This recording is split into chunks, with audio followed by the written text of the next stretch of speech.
Welcome back to another Explainer. Today, we're diving into a name you've definitely heard, one that's completely shrouded in internet rumors and, frankly, staggering numbers. Yep, we're talking about BlackRock. Let's just cut through the noise, skip the conspiracies, and separate the myth from the reality of global finance.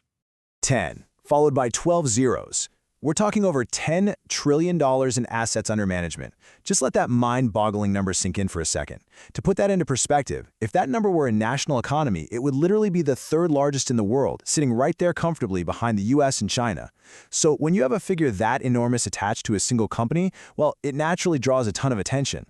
And honestly, it naturally leads to that ultimate provocative question. Does BlackRock secretly own the world? I mean, it's a super compelling conspiracy, right? The shadowy corporate giant pulling all the global strings from some smoke-filled room. But today we're going to look at how this financial machinery actually operates. And spoiler alert, the reality is a lot more complex and honestly way more fascinating than what you'd read in the comment sections. Section 1. The $10 trillion giant. Okay, so the absolute foundational piece of this entire puzzle lies in just 4 words: on behalf of clients. It's crucial to understand right off the bat that BlackRock isn't hoarding this $10 trillion mountain of cash for themselves in some giant underground vault. They're acting as stewards. That capital doesn't belong to BlackRock the corporation, it belongs to their clients. Keeping that core distinction in mind is absolutely essential to understanding literally everything else they do. Section 2. Mastering Financial Risk. All right, let's dive into this and go back in time a bit. Picture 1988. This whole thing started in a small New York office, founded by Larry Fink and a team of financial pros. And their goal? It was actually remarkably simple. Just build a better investment management company.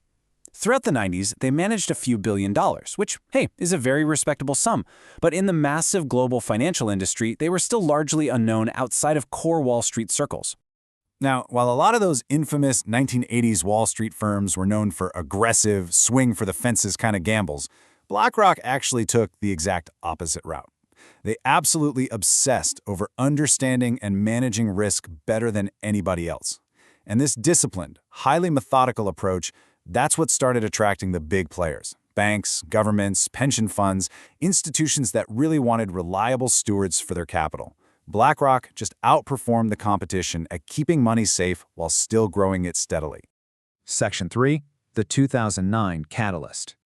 So, being phenomenal at risk management obviously provides a rock-solid foundation. But the true catalyst here, the absolute game changer, was their 2009 acquisition of Barclays Global Investors. Listen, this wasn't just your standard corporate merger. It was an absolute financial earthquake. Practically overnight, it massively expanded their global footprint and instantly created the world's largest asset manager. This was the exact springboard that launched them toward that massive $10 trillion mark. Section 4. Aladdin, the technological brain. You might be wondering how they actually manage all that money.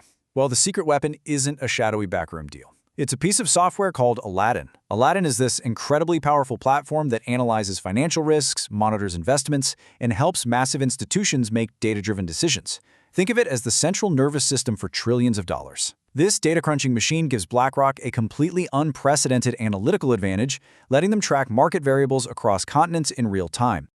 Section 5. Managing versus owning. Now we're getting to the most critical part of this explainer. Because they invest such mind-blowing amounts of capital, BlackRock's name inevitably pops up on the shareholder registers of thousands of the world's biggest companies. But, and this is a massive distinction, there's a gigantic difference between owning a company directly to control what it does and just managing shares on behalf of clients. BlackRock is doing the latter. They hold these shares strictly as investments to generate returns for their clients, not to act as some corporate overlord dictating global industries. And when we actually break down whose money makes up that $10 trillion, a very clear picture emerges. 35% is pension funds, and 30% is retirement accounts. So we aren't talking about a shadowy boardroom of billionaires here. We are talking about everyday people's money. It's teachers' pensions, firefighters' retirement savings, charities, university endowments, and everyday individual investors. They are the actual, true owners of that capital. And to reliably grow those pensions and retirement funds, that capital has to be deployed, well, everywhere, across tons of different sectors.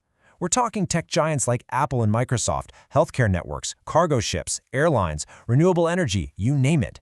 This sprawling global reach isn't some master plan to own everything on Earth. It's just basic portfolio diversification. If one single sector takes a hit, the client's life savings are protected by the growth in another. It's really that simple. Section 6. The true source of power. So what does this all mean? Well, BlackRock's influence actually derives from a very clear, methodical formula. Step 1. Build unwavering trust with institutional clients by proving you can protect their money. Step 2. Pair that trust with wildly advanced technology, like Aladdin, to process data faster than anyone else. And Step 3. Maintain disciplined, long-term investment strategies instead of chasing quick payouts. Managing enormous amounts of capital responsibly is the true, highly structured engine of their influence. It really all comes down to this idea. Financial power often comes from managing other people's money responsibly rather than spending your own. Trust, combined with sheer technological dominance, is what built one of the most influential businesses in all of modern financial history. They became powerful simply by making themselves indispensable to the financial security of millions and millions of people. Which leaves us with one final, provocative thought to chew on. If ultimate global influence comes from managing the world's wealth, who is managing yours? Whether it's a pension, a 401k, or just a personal portfolio, understanding the institutions safeguarding your future is true financial power. Thank you so much for joining us for this explainer, and we will catch you next time.